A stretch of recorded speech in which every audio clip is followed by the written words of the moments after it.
আজকে তোমাদের উচ্চ মাধ্যমিক পরিবেশবিদ্যা পরীক্ষা হলো। দেখো এই পরিবেশবিদ্যা ইভিএস, এই এনভায়রনমেন্টাল স্টাডিজ এর দেখো সম্পূর্ণ কোয়েশ্চেনের উত্তরগুলো তোমরা মিলিয়ে নাও।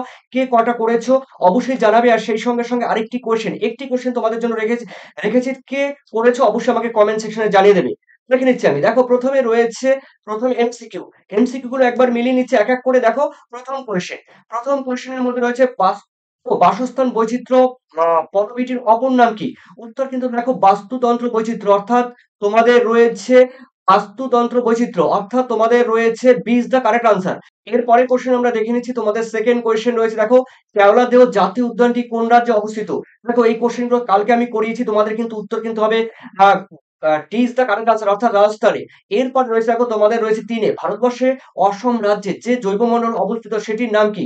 অসম রাজ্যে, এখানে মানস দেখো ন্যাশনাল পার্ক, অর্থাৎ C is the correct answer. ঠিক আছে, নকরে কিন্তু রয়েছে মেঘালয়, মেঘালয় করলে কিন্তু হবে না।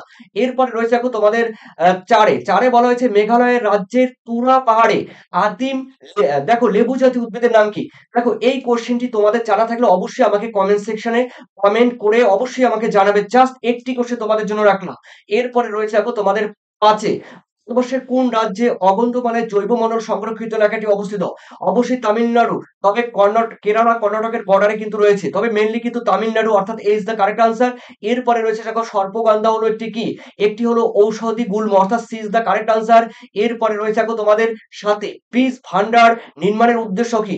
দেখো উত্তর কিন্তু বীজকে দীর্ঘকাল সংরক্ষণে রাখা, অর্থাৎ এ ইজ দ্য কারেক্ট আনসার। এখানে কিন্তু এটা কিন্তু হবে না একদম।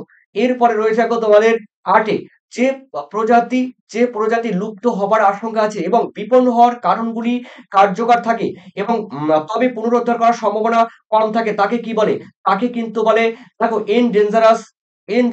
ডেঞ্জারাস দেখো স্পেসিস, অর্থাৎ বিপন্ন প্রজাতি, অর্থাৎ C is the correct answer. এরপরে রয়েছে দেখো তোমাদের নয়, ভারতবর্ষের জৈব বৈচিত্র্যের মধ্যে ধর্মীয় গুরুত্ব রয়েছে কোন উদ্ভিদের? জবা, এটা তোমরা সবাই জানো, জবা। এরপরে রয়েছে দেখো তোমাদের দশে রয়েছে national committee on environmental planning এর দায়িত্ব। দেখো এখানে যেগুলো রয়েছে পরিবেশ গবেষণার পৃষ্ঠপোষকতা করা। তারপরে রয়েছে দেখো দেশের বাৎসরিক দেখো রাষ্ট্রীয় পরিবেশ প্রতিবেদন করা। দেখো এখানে হলো পরিবেশ বিষয়ক জনমত এবং সম্মেলন করা। দেখো উত্তর কিন্তু এখানে ডি হওয়ারই কথা। ঠিক আছে, তবে যারা ডি করেছে অবশ্যই ডি হবে, কারণ এই national committee on environment planning এর সঙ্গে সবগুলি কিন্তু যুক্ত রয়েছে। এরপরে রয়েছে দেখো তোমাদের 11, বসতি এলাকায় শ্বসনে দেখো ধূলিকণার বাৎসরিক গড় ঘনত্বের অনুমোদিত মাত্রা কত? দেখো 80 মাইক্রোগ্রাম তাই ঘনমিটার। তবে বিভিন্ন বইতে কিন্তু এটা কিন্তু বিভিন্ন টাইপের থাকবে, তবে উত্তর কিন্তু হবে বি। এরপরে রয়েছে দেখো তোমাদের রয়েছে 12, পানীয় জলের পিএইচ এর অনুমোদিত মাত্রা কত? 6.5 থেকে 8.5, অর্থাৎ এ ইজ দ্য কারেক্ট আনসার। এরপরে দেখে নিচ্ছি তোমাদের পরিবেশ ব্যবস্থাপনার তিনটি নির্দিষ্ট দিক হলো অর্থনৈতিক দিক, প্রযুক্তিগত দিক, আরেকটি রয়েছে কিন্তু সামাজিক দিক, অর্থাৎ C is the correct answer. এরপরে রয়েছে তোমাদের দেখো 14, ক্ষারত্ব এবং আহ জৈব পদার্থের পরিমাণ হলো একটি মানে এমন দুটি মাপকাঠি, তা হলো কিন্তু মাটির। উত্তর কিন্তু হবে মাটির। দেখো এ ইজ দ্য কারেক্ট আনসার। এরপরে রয়েছে দেখো তোমাদের 15, সুস্থায়ী উন্নয়নের তিনটি প্রধান উদ্দেশ্য হলো সামাজিক, অর্থনৈতিক এবং বাস্তুতান্ত্রিক উন্নয়ন। C is the correct answer. এরপরে দেখে নিচ্ছি তোমাদের রয়েছে 16, কয়লা, তেল, প্রাকৃতিক গ্যাস ও পারমাণবিক জ্বালানি, এগুলো কিন্তু একবার ব্যবহার করলে কিন্তু শেষ হয়ে যায়, অর্থাৎ এ ইজ দ্য কারেক্ট আনসার। এরপরে রয়েছে দেখো তোমাদের 17, উদ্ভিদের সালোক সংশ্লেষের জন্য কোনটি প্রয়োজন? দেখো উত্তর কিন্তু হবে জল।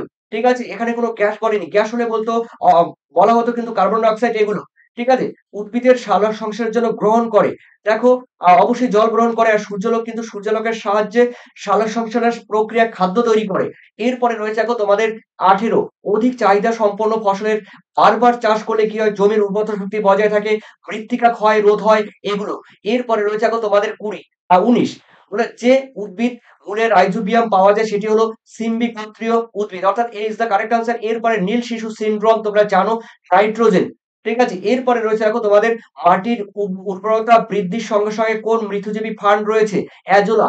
উত্তর কিন্তু হবে azolla, C is the correct answer. এরপরে রয়েছে দেখো ডিডিটি হলো একটি কি?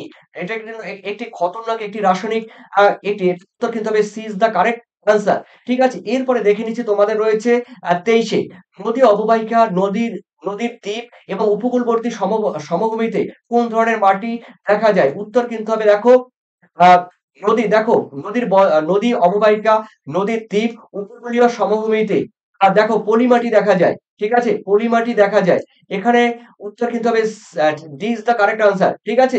নদীর দ্বীপ, উপকূলবর্তী অঞ্চলে আ নদীর অববাহিকা বলেছে, নদীর দ্বীপ বলেছে, উপকূলবর্তী সমতল উর্বর। তার মানে মৃত্তিকা অর্থাৎ D is the correct answer. এরপরে রয়েছে দেখো তোমাদের রয়েছে আ ২৪ অধিকাংশ জল সভ্যতা পতনের মূল কারণ কিন্তু জলবায়ুর পরিবর্তন। জলবায়ুর পরিবর্তন। ঠিক আছে? তো এগুলো প্রাকৃতিক সম্পদ এবং পরিবেশের প্রতি অবহেলা এটাও হতে পারে। জল ও পরিবেশ সুষ্ঠু দেখো, যারা এটি এক্সামিনের উপর ডিপেন্ড করবে।